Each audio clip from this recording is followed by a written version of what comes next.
Hi guys, मैं हूं अमरेंद्र और आप देख रहे हैं जागरूकता मेरी जिद। दोस्तों, इस वीडियो में आज हम कोरोना वायरस के इम्पैक्ट के बारे में बात करेंगे। तो चलिए शुरू करते हैं। जैसा कि दोस्तों आप लोगों को मालूम होगा कि कोरोना वायरस किस स्पीड से हमारे इंडिया में फैल रहा है और हमारे बहुत सारे सेक्टर को प्रभावित किया। तो चलिए एक एक कर देखते हैं कि किस सेक्टर में कितना प्रभाव पड़ा। सबसे पहले तो आप लोगों को मालूम होगा कि पूरा विश्व का इकोनॉमी इस समय नीचे जा रहा है, क्योंकि कोरोना वायरस का इम्पैक्ट इतना बढ़ गया है, आप लोगों को मालूम ही है। इसीलिए इस ग्राफ में आप लोग देख रहे हैं कि सभी कोरोना वायरस के स्प्रेड फैलने से यहाँ पे इकोनॉमिक ग्रोथ सारे देशों का डाउन हो रहा है। और ये जो चाइनीज वायरस फैला दिया चाइना वालों ने, और WHO ने इसका नाम कोविड-19 रखा, लेकिन कभी भी किसी एरिया में जब कोई वायरस फैलता है तो उसका नाम उसी एरिया के नाम पे रखा जाता है, लेकिन ऐसा नहीं हुआ। आप लोगों को मालूम होगा कि WHO की निष्पक्षता उतना नहीं थी, इसीलिए इसका नाम कोविड-19 रख दिया, जो कि हम लोगों मानने के लिए तैयार नहीं है। हम लोग तो चाइनीज वायरस ही बोलेंगे, क्योंकि चाइना से फैला है। आप लोग यहाँ देख रहे हैं इलेक्ट्रिसिटी के बारे में बात कर रहे हैं, तो आप बोलिएगा इलेक्ट्रिसिटी के बारे में यहाँ पर क्यों बात कर रहे हैं। तो आप लोगों को मालूम होगा बहुत सारे जैसे दुकान वगैरह था जो कि बिजली भी लिए हुए था, लेकिन लॉकडाउन में बंद रहा। तो बहुत सारे लोगों का कहना है कि बिजली बिल आया, मेरा दुकान बंद था, तो हम कैसे देंगे बिजली बिल, या बहुत सारा उनको दिक्कत हो रहा है। जैसे मान लीजिए अभी बिहार में फिर से दुकान कुछ लोग खोला, लेकिन फिर बंद हो रहा है, तो ये सब बिजली बिल आ जाता है। इसका प्रॉब्लम सरकार को थोड़ा सोचना चाहिए कि बिजली बिल किस तरह चुकाए, इसका कोई सॉल्यूशन निकलना चाहिए। उम्मीद करता हूँ दोस्तों वीडियो अच्छा लगा होगा, तो आप लोग इसको शेयर कीजिए ज़्यादा से ज़्यादा, ताकि ये वीडियो सभी तक पहुँच पाए और इनका लाभ उठा सके। तो आगे बढ़ते हैं।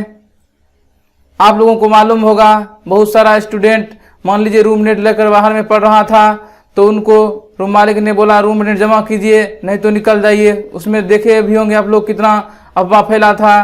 तो यहाँ भी सरकार को कुछ निर्णय लेना चाहिए कि स्टूडेंट लोग जो मान लीजिए 3 महीना से रूम में नहीं रहा, तो रूम रेंट देगा या नहीं देगा, या कितना देगा, इसका निर्णय सरकार को कर देना चाहिए, ताकि दोनों तरफ से रेंटर को भी और रूम मालिक को भी परेशानी ना हो।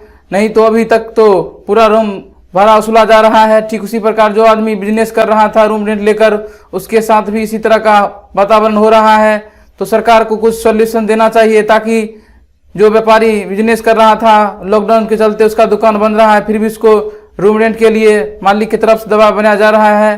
तो उम्मीद करता हूँ दोस्तों यहाँ तक आप लोग समझ गए होंगे कहाँ कहाँ पे कोरोना वायरस का इम्पैक्ट पड़ा। और आप लोग देखते जाइए।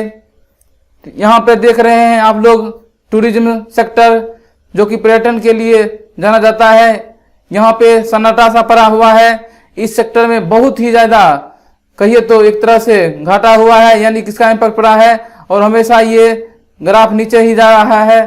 तो उम्मीद करता हूँ दोस्तों आप लोग सोशल डिस्टेंसिंग का पालन कीजिए, प्रॉपर मास्क लगाइए, और ज़रूरत पड़े तो ही बाहर निकलिए, और हम सब लोग मिलकर कोरोना को हराएंगे।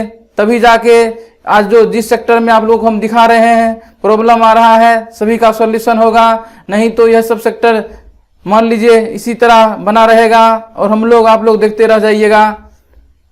देखिए यहाँ पे जैसे ऑफलाइन कोचिंग वगैरह चलता था, आप देखिए बहुत ही ह्यूज अमाउंट में यहाँ पे प्रभाव पड़ा है कोरोना वायरस का, जो कि आप लोगों को पता है कि सारा ऑफलाइन कोचिंग बहुत सारे जैसे इंस्टीट्यूशन बंद हो चुके हैं।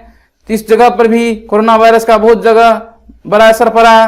तो इसका भी एक ही उपाय है कि आप लोग जल्द से जल्द हम लोग एकजुट होकर भारत से कोरोना का हराएंगे, और जितने भी हमारे इकोनॉमी पर इफेक्ट पड़ रहा है सभी को हम फिर से अपने पटरी पर लाएंगे। लेकिन आप लोगों को एकजुट होना पड़ेगा, तभी जाकर ये सब चीज पूरा होगा। और देखिए आप लोगों को मालूम होगा रेस्टोरेंट वगैरह भी आज देखिए कितना पीछा जा रहा है। होटल वगैरह लोग जाना नहीं चाह रहे हैं, और जाएगा भी कैसे, इतना सारा कोरोना वायरस का स्प्रेड फैल रहा है।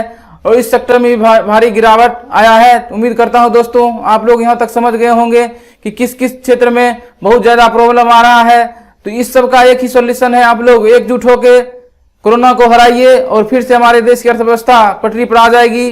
उम्मीद करता हूं दोस्तों ऐसा आप लोग कीजिएगा। फिर देखिए ऑटोमोबाइल सेक्टर में मान लीजिए कोरोना वायरस है, इसमें तो लोग गाड़ी खरीदने नहीं जाएगा। इसी तरह इस क्षेत्र में भी बहुत सारा गिरावट आया। लोगों को इनकम होता है तब लोग कुछ खरीदते हैं या कुछ भी काम करते हैं, लेकिन इस समय रुपया का किल्लत भी हो चुका है। तो मान लीजिए इस क्षेत्र में भी बहुत सारा गिरावट आ गया है। उम्मीद करता हूं दोस्तों आप लोग यहां समझ गए होंगे। उसके बाद देखिए डोमेस्टिक वायलेंस बहुत ज्यादा बढ़ गया है, जो कि हमारे देश के लिए बहुत बड़ा ही चिंता है। घरेलू हिंसा जिसे आप लोग बोलते हैं, जो कि नहीं होना चाहिए। आप ही मान लीजिए जो 7 फेरों लेकर इतना वचन देते हैं, लेकिन आज क्या हो रहा है। आप लोग जिस समय एक दूसरे से दूर रहते थे उस समय बोलते थे कि कभी मतलब आएंगे तो पास रहेंगे या मतलब कुछ टाइम स्पेंड करना है, लेकिन आज क्या हो रहा है। जब हम लोग 24 घंटा साथ में रह रहे हैं उसके बाद देख रहे हैं घर में डोमेस्टिक वायलेंस बहुत ही ज्यादा बढ़ता जा रहा है। तो उम्मीद करता हूं दोस्तों आप लोग दुख की घड़ी में एक दूसरे के साथ रहिए और मिलकर चलिए। आप लोग ही बोलते थे कि सुख दुख भाई है, लेकिन आज आप लोगों के पास थोड़ा दुख आया तो आप लोग ये भूल गए कि दुख के बाद सुख भी आएगा। तो उम्मीद करता हूं दोस्तों आप दोनों लोग या जो भी परिवार मेंबर हैं समझिए एक दूसरे को और मिलजुल के चलिए। इसी में आप लोगों को भलाई है। ऐसे वायलेंस करने से आप लोगों के घर का विकास भी रुक जाएगा और बहुत सारा दिक्कत भी होगा। यहाँ पे ज्यादातर महिलाओं के ऊपर उत्पीड़न किया जा रहा है, जो कि हमारे भारतीय सभ्यता और संस्कृति को एकदम से धूमिल में मिला रहा है। मान लीजिए भारत एक डेमोक्रेटिक कंट्री है और आप लोग इस तरह का जो भी काम करते हैं ये हमारे डेटा में सेव होता है और दिखाता है कि भारत में अभी किस तरह का मतलब वायलेंस किया जा रहा है, जो कि हमारे देश के लिए शर्मिंदा से कम नहीं है। मान लीजिए आप लोग गांव में कुछ गलत कर देते हैं तो आप लोग सोचते हैं कि मेरा इतना प्रतिष्ठा चला गया, और मान लीजिए ये पूरा विदेश में डाटा जाता है तो समय अपना देश का इमेज क्या होता होगा। उम्मीद करता हूं दोस्तों अपने देश की मर्यादा के लिए कम से कम आप लोग एक दूसरे से प्यार कीजिए और घर में शांति बनाए रखिए। उम्मीद करता हूं दोस्तों आप लोग बात को समझ रहे होंगे।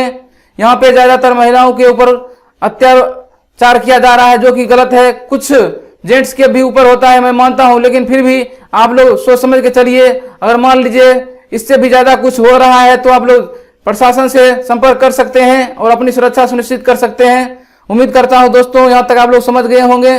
उसके बाद देखिए डोमेस्टिक वायलेंस कितना हद तक बढ़ रहा है। दोस्तों आप लोगों से हाथ जोड़ के विनती है, इस महामारी के समय में, दुख के समय में आप लोग एकजुट होकर घर परिवार को शांति से चलाइए। सब समय का खेल है, समय आने पे सब बदल जाएगा। उम्मीद करता हूं दोस्तों आप लोग समझ रहे होंगे मैं क्या बताना चाह रहा हूं। इस वीडियो को ज्यादा से ज्यादा शेयर कीजिए ताकि हमारे जो भी भाई बहन इस डिप्रेशन में गुजर रहे हैं या किसी भी प्रॉब्लम में गुजर रहे हैं उनको बताइए कि थोड़े दिन की बात है, सभी गुजर जाएंगे, फिर से वही समय आएगा। उसके बाद देखिए रेप में भी बहुत ज्यादा वृद्धि हो गया है, जो कि हमारे भारतीय सभ्यता और संस्कृति के लिए बहुत ही खतरा है। इससे पहले भी आपको बताया कि ये सब डाटा रिकॉर्ड होता है और पता चलता है कि भारत में कितना मतलब गलत काम हो रहा है। इसका रिकॉर्ड पूरा विश्व देख रहा है। तो अपनी देश का इज्जत खुद बताने के लिए आप लोग एकजुट होकर रहिए। अब मान लीजिए कोई किसी से रास्ते में मान लीजिए लॉकडाउन था और सपोर्ट करने के लिए कुछ बोला, वो इसका फायदा उठा के उसके साथ रेप किया, कितना घिनौना काम है। ये दरिंदगी भारत के लिए अशोभनीय है। उम्मीद करता हूं दोस्तों आप लोग ऐसी घड़ी में एक दूसरे का मदद कीजिए और हमेशा एकजुट होकर कोरोना को हराइए, तभी अपना देश इन सब संकटों से दूर हो सकता है। आज मान लीजिए देश कितने सेक्टरों में पीछा होता जा रहा है। आप लोग एक एक मिल के इस अभियान को सफल बनाइए कि कोरोना को हराना है। अंत में जाते जाते यही कहूंगा, महिलाओं, सैनिक, बच्चों एवं हमारे जो कोविड वॉरियर्स है को सम्मान कीजिए। थैंक यू, जय।